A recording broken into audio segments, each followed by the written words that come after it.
visitar uno de los lugares más antiguos y sagrados de México, y que de repente comiencen los disparos.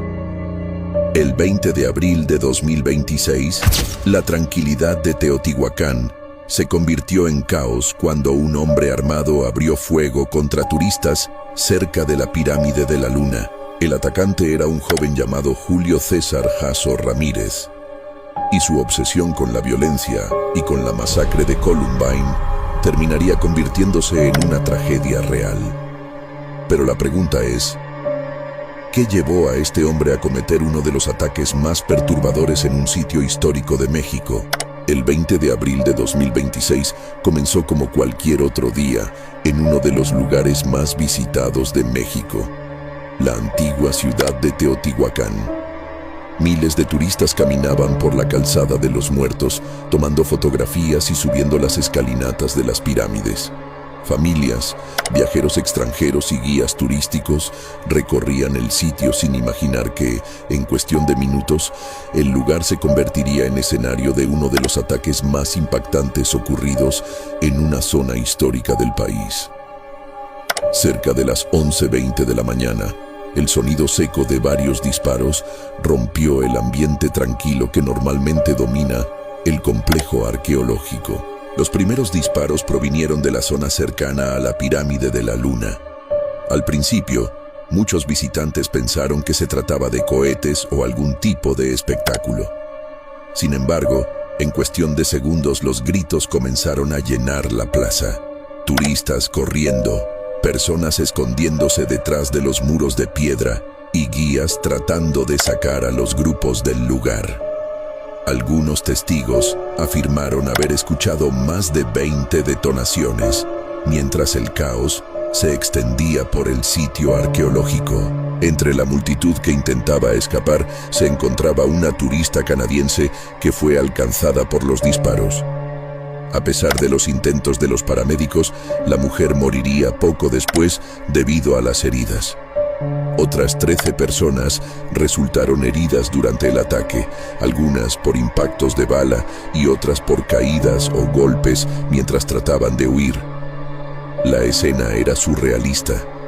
Uno de los lugares más emblemáticos de la historia mesoamericana se había convertido en un escenario de pánico. El atacante se encontraba armado y seguía moviéndose por la pirámide. Testigos señalaron que el hombre caminaba por las escalinatas mientras apuntaba con el arma hacia los visitantes que se encontraban en la plaza. En un momento incluso obligó a un grupo de turistas a tirarse al suelo mientras continuaba gritando amenazas. Algunos visitantes grabaron videos con sus teléfonos, registrando fragmentos de la escena mientras trataban de esconderse. Durante el enfrentamiento con las autoridades, el atacante fue herido en una pierna. Sin embargo, antes de ser detenido, tomó una decisión final. Aproximadamente a las 11:45 de la mañana, apenas 25 minutos después del primer disparo, el hombre se quitó la vida con su propia arma. El ataque había terminado, pero el impacto de lo ocurrido apenas comenzaba. Horas después, las autoridades revelaron la identidad del agresor. Se trataba de Julio César Jasso Ramírez, un mexicano de 27 años.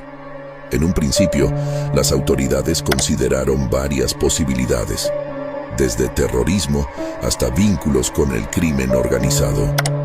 Sin embargo, a medida que avanzaba la investigación, comenzaron a surgir detalles que apuntaban a un perfil muy diferente. El de un atacante solitario profundamente influenciado por otros actos de violencia. Cuando los investigadores revisaron la mochila que llevaba consigo, encontraron una serie de objetos inquietantes.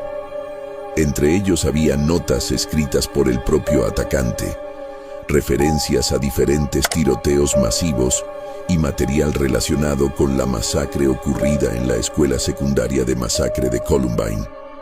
Para los investigadores, esta conexión fue particularmente perturbadora, porque el ataque en Teotihuacán ocurrió exactamente el mismo día en que sucedió Columbine, el 20 de abril. Ese mismo día también coincide con el nacimiento de Adolf Hitler, una fecha que en algunos círculos extremistas ha sido utilizada como símbolo. De acuerdo con los reportes de la investigación, el atacante llevaba incluso una camiseta con una frase relacionada con Columbine: Disconnect and Self-Destruct. Además, en su teléfono se encontró una imagen generada con inteligencia artificial, donde aparecía él mismo junto a los autores del ataque de Columbine, Eric Harris y Dylan Klebold. Según los informes, Yasso había mostrado durante años una fuerte fascinación por ataques violentos y masacres. En foros y redes sociales consumía contenido relacionado con estos eventos, analizando detalles de diferentes ataques y comentando sobre ellos. Este fenómeno, conocido por algunos investigadores como el efecto Columbine, describe cómo ciertos individuos obsesionados con estos eventos terminan intentando imitarlos. La investigación también reveló que el ataque había sido planeado con anticipación. Días antes del atentado, el agresor visitó varias veces la zona arqueológica de Teotihuacán. Las cámaras de seguridad muestran que recorrió distintas áreas del sitio, aparentemente observando rutas de acceso, posiciones elevadas y los momentos del día con mayor cantidad de visitantes. Incluso pasó la noche anterior al ataque en un hotel cercano. Para los investigadores, esto sugiere que el hombre estudió cuidadosamente el lugar antes de actuar.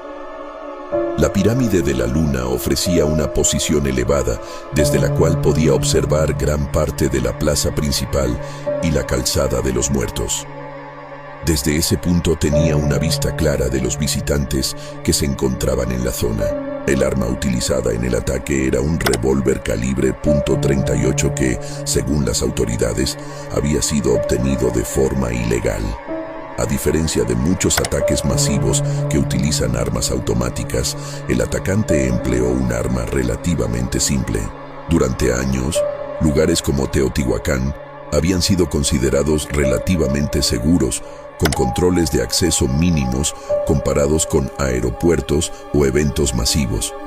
Después del atentado, expertos comenzaron a discutir si sería necesario implementar detectores de metales, mayor presencia policial o revisiones de mochilas en este tipo de lugares.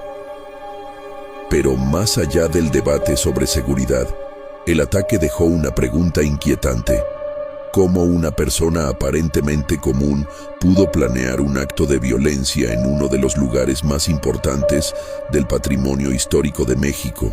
El atentado de Teotihuacán no solo fue un crimen aislado, también se convirtió en un recordatorio de cómo la radicalización individual, la obsesión con la violencia y la influencia de ataques pasados pueden converger en actos impredecibles. Un lugar que durante siglos había sido símbolo de civilización, cultura y memoria histórica, terminó siendo escenario de un episodio que mostró una de las caras más oscuras de la violencia moderna. El atentado en Teotihuacán nos recuerda algo inquietante. A veces, los ataques más impactantes no vienen de grandes organizaciones, sino de individuos obsesionados con la violencia y con tragedias del pasado como la masacre de Columbine. Un lugar que durante siglos fue símbolo de cultura y civilización, terminó siendo escenario de un crimen que dejó preguntas difíciles sobre la seguridad, la radicalización y el impacto que ciertos eventos pueden tener en personas vulnerables. Si te interesan este tipo de historias, en este canal analizamos casos reales, misterios y sucesos perturbadores como este. Así que si quieres ver más investigaciones como esta, suscríbete al